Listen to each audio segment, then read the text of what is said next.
Indian dental association Singhbhum शाखा की एक बैठक का आयोजन हुआ, जिसमें विभिन्न दंत रोगों पर चर्चा हुई।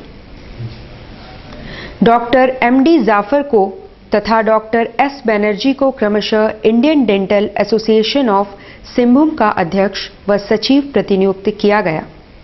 बैठक में विभिन्न दंत रोगों की आधुनिक चिकित्सा पर चर्चा भी हुई। I know you all are very competent dental surgeons. So very much aware of the dental procedure, the tooth and tooth-related diseases. But when it comes a little beyond tooth, then sometimes, at some point of time, we feel a little hesitant about those diseases, so that you get an idea, that not to fear, not to get confused. It's not that by this presentation you will become experts in diagnosing everything and everything, anything and everything. But ये आज idea Singhbhum का जो seminar कराया जा रहा है, दो चीजों के लिए कराया जा रहा है। एक, हमारी नई कार्यकारिणी की आज घोषणा की गई है। प्रेसिडेंट इलेक्ट के रूप में मुझे डॉक्टर विकास सिंहदेव को बनाया गया है। इसके अलावा अन्य पदाधिकारियों के नामों की घोषणा की गई है। साथ ही इस घोषणा के साथ में एक ओरोफेशियल पेन संबंधित टॉपिक पर सारे डेंटिस्ट के लिए एक सेमिनार आयोजित किया गया। क्या इसमें मुख्य रूप से बातें उभर के आएगी, क्या बताया जाएगा? इसमें बताया जाएगा कि जो दांत दर्द के अलावा चेहरे के किसी हिस्से में भी दर्द है जो कि ओरल कैविटी के अंदर में है, वो हो रहा है, तो डेंटिस्ट के पास जाना है, क्योंकि उसका दांत के सप्लाई वाले नर्व वगैरह से उसका संबंध होता है। तो डेंटिस्ट को आमतौर पर लोग दांत का डॉक्टर और केवल दांत दर्द के लिए ही प्रेफर करते हैं, लेकिन जो भी फेशियल रीजन में, चेहरे के रीजन में, मुंह की कैविटी और चेहरे रीजन में जो भी पेन, सडन पेन हो रहा है, उन सबों के लिए संपर्क किया जा सकता है दांत के डॉक्टरों से। ब्रेक के बाद खबरों में फिर से आपका स्वागत है। क्रिया संस्था द्वारा सोमवार को राष्ट्रीय बालिका दिवस पखवाड़े के उपलक्ष्य में मानव तस्करी एवं बाल विवाह पर एक संगोष्ठी का आयोजन किया गया। साक्षी स्टील हाउस में आयोजित संगोष्ठी में बड़ी संख्या में महिलाओं एवं छात्राओं ने भाग लिया।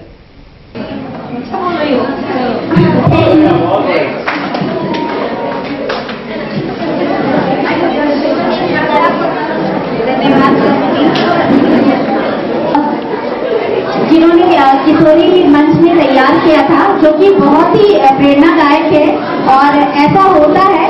और उस एरिया में जैसे कि हमारे किशोरी ने बताया कि हम लोग जो संस्था हमारी जा रही है वहाँ काम कर रहे हैं, तो हमारे काम में भी बहुत सारा प्रभाव पड़ा इससे, क्योंकि वो लोग वहाँ के जो भी मतलब पेरेंट्स है, अगर उनके साथ नहीं भी हुआ है, आस पड़ोस के गांव में अगर इस तरह की घटना हुई है, तो वो किसी भी संस्था के नाम से भी डरते सारे बच्चों को तैयार किया था। लेकिन एट टाइम पे कुछ वहाँ के गणमान्य जो व्यक्ति है उस गांव के, उन्होंने उन बच्चियों को वहाँ लेके जाने से मना कर दिया। हमारा जो संस्था है ये नर्चर है, इसकी ऑफिस मानगो में है। ये 2011 से लेकर अभी तक पूर्वी सिंहभूम, पश्चिमी सिंहभूम और सरायकेला खरसावां तीन जिलों में हम लोग जो काम करें किशोरियों और जनप्रतिनिधियों के साथ। अभी हमारे बीच में हम जो काम कर रहे हैं 560 किशोरियों के साथ काम कर रहे हैं और इनकी प्रजनन, स्वास्थ्य और अधिकार के विषय में इनको जागरूक करते हैं। और हम लोग स्कूलों में भी ये कार्यक्रम चलाते हैं और स्वस्थ प्रदाताओं के बीच में ये कार्यक्रम चलाते हैं और सीडीपीओ के और उनके साथ सर्जन के साथ मिलकर। कोल्हान अंतर कॉलेज एथलेटिक मीट में 15 महाविद्यालयों के छात्र भाग ले रहे हैं। 3 दिवसीय प्रतियोगिता में कल आखिरी दिन है।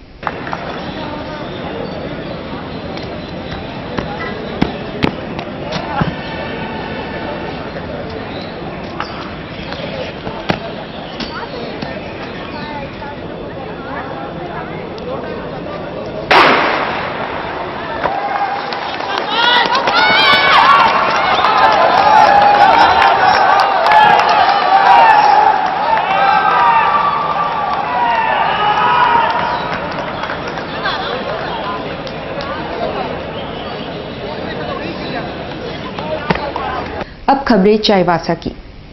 2 बूंद जिंदगी की। चाईबासा में 0 से 5 वर्ष तक के बच्चों को पोलियो ड्रॉप दिए जा रहे हैं। पहले चरण में 1 लाख बच्चों का लक्ष्य रखा गया है। जिले में 2 लाख बच्चों को पोलियो की दवा पिलाने का लक्ष्य है।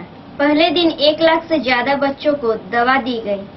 30 और 31 जनवरी को भी पोलियो ड्रॉप दिया जाएगा। उपायुक्त Shantanu Kumar Agrahari, civil surgeon doctor Himanshu Bhushan Barwar, ने सदर CHC में बच्चों को पोलियो की दवा पिलाया। इस मौके पर चिकित्सक, ANM और कर्मचारी भी मौजूद रहे। उपायुक्त ने सभी लोगों से अपने बच्चों को पोलियो की दवा पिलाने की अपील की।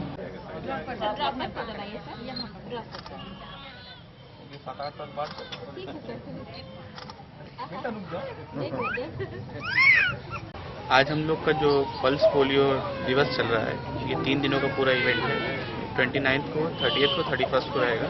आज हम लोग का मेन डे है। इसमें सुबह 7 बजे से ही सभी जगह पोलियो बूथ पे जो पोलियो के वैक्सीनेटर्स हैं, उन लोगों के द्वारा 5 वर्ष तक के सभी बच्चों को पल्स पोलियो की ड्रॉप पिलाई जाएगी। और 30 जनवरी और 31 जनवरी को मॉपिंग डे रहेगा। अगर कोई बच्चा लेफ्ट आउट रह गया है, उसको भी पोलियो ड्रॉप पिलाया जाएगा। जैसा कि हम सभी लोगों को पता है कि हमारी कंट्री से, हमारे देश से पोलियो का उन्मूलन हो चुका है, लेकिन आसपास के पड़ोसी देशों में भी काफ़ी पोलियो के मरीज हैं। इससे जो हम लोग का आवागमन की वजह से चांसेस बने रहते हैं कि हमारे देश में पोलियो की बीमारी भी आने के चांसेस हैं। इसी को ध्यान में रखते हुए सरकार के द्वारा ये पल्स पोलियो प्रोग्राम अभी भी चलाया जा रहा है, जो कि पहले 3 बार चलता था साल में, अब वो 2 बार चल रहा है। इस साल हम लोग का ये पहला प्रोग्राम 29, 30 और 31 जनवरी को होगा, और दूसरा वाला प्रोग्राम जो होगा अप्रैल के महीने में होगा। तो हम आशा करते हैं कि जिस तरीके से हम लोग हमेशा हर साल अपना ड्यू लिस्ट अचीव कर लेते हैं बच्चों का, उसी तरीके से इस साल भी हम लोगों ने प्लान को थोड़ा और भी रीओरिएंट किया है, और उसका एक कम्युनिकेशन प्लान भी साथ में रखा है, ताकि कोई भी बच्चा छूटने ना पाए ड्रॉप्स की अवेलेबिलिटी की वजह से या वैक्सीनेटर्स के इनअवेलेबिलिटी की वजह से। और हम लोग अब की बार सोचेंगे कि जो हमारा ड्यू लिस्ट है, उस ड्यू लिस्ट से भी ज़्यादा हम लोग अब की बार बच्चों को कवरेज करें। जैसे बाजार में, रेलवे स्टेशन में, बस स्टेशन पर जो भी बच्चे आ रहे हैं, उनका भी 100% हम लोग कवरेज करें, ताकि जो इस स्कीम है, इसका हमको पूर्ण रूपेण फ़ायदा सरकार को भी हो और समाज को भी।